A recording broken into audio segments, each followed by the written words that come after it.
Это актуальное интервью в студии Сергей Михедов. Здравствуйте. На финансирование программы поддержки местных инициатив в государственном бюджете республики ежегодно предусматриваются немалые средства. Об итогах конкурсного отбора программы поддержки местных инициатив на этот год и реализации школьного инициативного бюджетирования мы поговорим сегодня.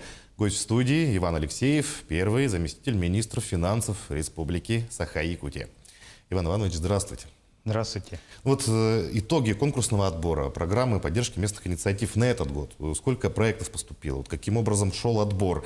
На какую сумму выделяются субсидии на реализацию проектов? Вначале хотелось бы напомнить, что программа поддержки местных инициатив в нашей республике реализуется с 2017 года. Тогда в качестве пилота были выбраны 4 муниципальных района и городской округ Жатай. А с 2018 года уже к реализации приступила вся республика, а с 2019 года и город Якутск. 2024 год основное отличие то, что мы сумму увеличили, который идет финансирование из республиканского бюджета. Если ранее мы предусматривали 500 миллионов, то на этот год 660 миллионов рублей предусмотрено у нас в государственном бюджете. Поступило, сразу скажу, очень много заявок. Где-то практически 90% муниципальных образований приняли участие в конкурсе. Мы же сумму увеличили 2 года назад до 2 миллионов. Для городских округов 3 миллиона, для всех остальных до 2 миллионов. Поэтому участие достаточно большое, есть интерес.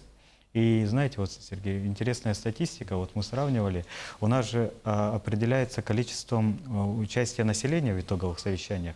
И мы посчитали, что если в 2018 году по всей республике было порядка 84 тысяч человек, участвовало в совещаниях, то в прошлом году уже 154 тысячи человек. То есть участие населения, можно сказать, за эти годы выросло практически в 2 раза. Сумму я уже назвал. В принципе, вот 660 миллионов – это республиканский бюджет, плюс средства муниципальных, плюс средства населения и средства спонсоров. И где-то получается, что у нас стоимость всех проектов на этот год составила около миллиарда рублей. Суммарная стоимость, да, суммарная получается? стоимость. А каким образом вообще идет отбор проектов? Отбор идет у нас в программном обеспечении, то есть у нас есть критерии, бальная система. Конечно, основные критерии – это участие населения, то есть чем больше населения активнее участвует, тем больше шансов, что та или иная заявка выиграет. И вот повторюсь, общая суммарная стоимость, если миллиард рублей, 600 миллионов с республики, то практически на каждый рубль с бюджета мы привлекли 40 копеек небюджетных средств. Вот конкурс ежегодный, да, когда принимаются заявки на следующий конкурс программы поддержки местных инициатив, и вообще как ведется работа по подготовке конкурсантов? Они как-то сами готовятся или проводятся какие-то семинары, может быть? У нас ежегодно конкурс проводится в конце года. Все муниципальные образования уже в курсе, они знают досконально сроки, какие документы. Конечно, есть новшества, но мы стараемся своевременно их оповещать. В прошлом году, если брать прошлый год, то мы провели 21 семинар. Были в том числе выездные семинары. Мы выезжали в муниципальное образование, рассказывали, проводим в режиме видеоконференции. Хочется отметить, что вот с 2017 года проект реализуется. Есть муниципальное образование, которое с этого 2017 года 100% участие было, 100% выиграл. Некоторые районы, вот, например, я был на отчете правительства в Сунтарском районе, они даже выпускают буклет вот за эти годы, сколько проектов в каждом населенном пункте они реализовывают. То есть они уже ведут свою статистику, ведут альбом, показывают фотографии, что было, как сделано.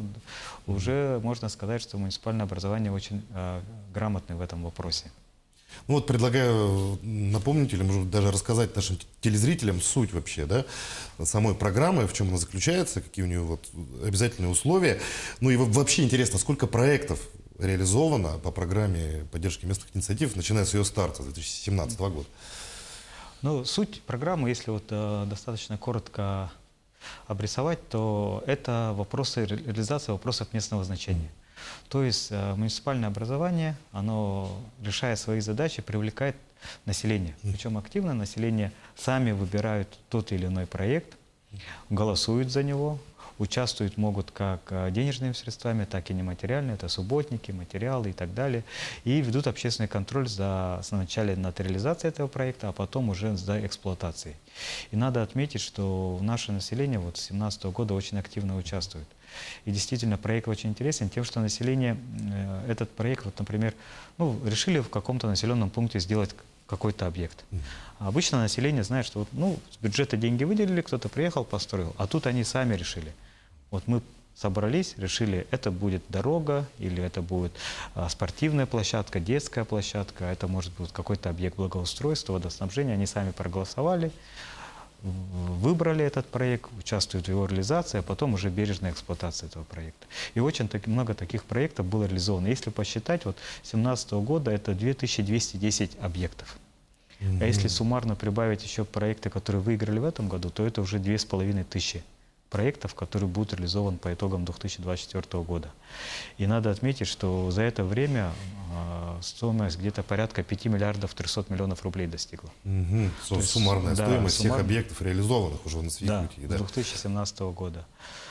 Ну, программа очень популярная, да, если говорить даже о цифрах, посмотреть на цифры, уже понятно, что людям это очень интересно. Но есть другой интересный проект – школьное инициативное бюджетирование. Вот, давайте поговорим об этом проекте. Он начался с прошлого года. Вот расскажите подробнее, в чем его суть. Да, в 2023 году мы решили разнообразить проект и включить туда так называемое школьное инициативное бюджетирование. Мы выбрали школы, 10 школ города Якутска и Жатая, тоже в пилотном проекте. Сразу забегая вперед, скажу, что проект будет и по всей республике реализовываться. И основная цель – это не решение вопросов, вот, проблемных вопросов школы, да, как бы обращаю внимание сразу, а именно, чтобы наши школьники, это наше подрастающее поколение, уже со школьной скамьи понимали, что такое проект, как его защищать, как привлекаются деньги, бюджет, финансирование. И защитив проект, реализовав его, ну и можно сказать, что со школьной скамьи, опять-таки повторюсь, да, они получали финансовую грамотность. Наши дети, наши школьники. И вот этот проект в прошлом году, 10 школ были выбраны. Можно отметить, что достаточно интересные проекты. Мы ходили, смотрели. Но они, сразу скажу, похожи на те проекты, которые реализуются по Российской Федерации. Да? То есть это зоны отдыха в школах, это может быть оборудование какое-то вот для дискотеки и так далее. Но школьники сами выбирают. И скажем так, что наши проекты сильно не отличаются от тех проектов, которые реализуют школьники в других субъектах нашей страны. То есть пока каких-то новшеств особых не предлагали наши? Ну, новшество есть, но все равно типология похожа, да? Ну вот интересный проект был, мы его освещали, да, во второй школе городской в Якутске придумали школьники маршрутизацию, да, внутри здания школы, то есть таблички установили, где как пройти, в какое крыло, потому что здание большое, не все могут разобраться, кто в первый раз приходит, да. А вообще какие еще есть интересные проекты вот, по школьному инициативному бюджетированию? Если брать вот пилотные проекты прошлого года, например, вот комфортная столовая, школьная медиастудия, радиоузел, и очень много вот зон отдыха выбирают дети. То есть из 10 это 6 проектов были связаны с оформлением и устройством комфортных мест. А какая сумма вообще выделяется на школьное инициативное бюджетирование, получается, из бюджета? И вообще, как она распределяется, каким образом по школам? В прошлом году было выбрано, как я сказал, 10 школ, по 300 тысяч, 3 миллиона мы выделили. В этом году уже 6 миллионов, то есть мы увеличили в 2 раза. И это будет 19 школ и Якутский финансово-экономический колледж. Там уже будет как пилот, тоже инициативное бюджетирование для студентов. Но сейчас уже есть какие-то проекты, то есть получены все проекты или только идет отбор? На каком этапе сейчас находится? Мы сейчас находимся на стадии отбора. На стадии отбора, да? То есть вот давайте теперь подробнее, как можно принять участие, что для этого нужно сделать школам, каким образом вот у нас выбраны... прийти со своей идеей. Да, вот в прошлом году это был город Якутский, Жатай, города, да, а в этом году еще ряд муниципальных образований, которые выбраны в качестве пилота. То есть пилот продолжается у нас, да? Пилот продолжается, и вот эти муниципальные образования, они знают, какие муниципальные районы выбраны, да, и они могут принять участие на этот год и заявить свои проекты. А повторюсь, в ближайшее время этот проект стартует уже по всей республике. То есть и в нем практически смогут принять участие многие другие школы, понятно, да, исходя из вашей информации. Ну, вот в ноябре прошлого года, да, прошел форум победителей Всероссийского конкурса школьных и молодежных экологических проектов инициативного бюджетирования, вот, на котором выступили и наши ребята. Вот, расскажите об этом конкурсе. Да, у нас вот проект, как и программа поддержки местных инициатив, так и школьное инициативное бюджетирование, это реализуется совместно с научно-исследовательским финансовым институтом при Министерстве финансов Российской Федерации. И в октябре прошлого года они провели всероссийский конкурс школьных и молодежных экологических проектов. И у нас вот по номинации «Лучший просветительский проект». Это был проект Актемской средней общеобразовательной школы имени Шадрина «Школа «Экологический патруль». Это по зооволонтерству. То есть достаточно интересный проект. Надо отметить, что он был по зооволонтерству единственный был проект. И достаточно вот такой бурный интерес проект вызвал у членов жюри. То есть это можно назвать такой серьезной победой, или, может быть, это первый шаг в направлении дальнейшего участия или развития проектирования в наших школах, как вы считаете? Ну, можно сказать, что это уже наша маленькая первая победа, потому что школа получила грант в размере 150 тысяч рублей, который они дальше будут тоже реализовывать свои проекты. Поэтому можно сказать, что первый шаг, и у нас уже есть победа в отдельной номинации. На всероссийском уровне, да, можно сказать и так, да. Ну вот расскажите о республиканском фестивале, да, лучших проектов школьного инициативного бюджетирования. В конце прошлого года, это в начале декабря, с участием министра финансов Валерия Алексеевича Жандорова, министра образования и науки Соколова Нергуна Афанасьевны и с приглашением экспертов научно-исследовательского финансового института, был конкретно директор развития Вагин Владимир Владимирович, мы провели здесь в Якутске фестиваль лучших проектов школьного инициативного бюджетирования. У нас участвовало около 300 человек.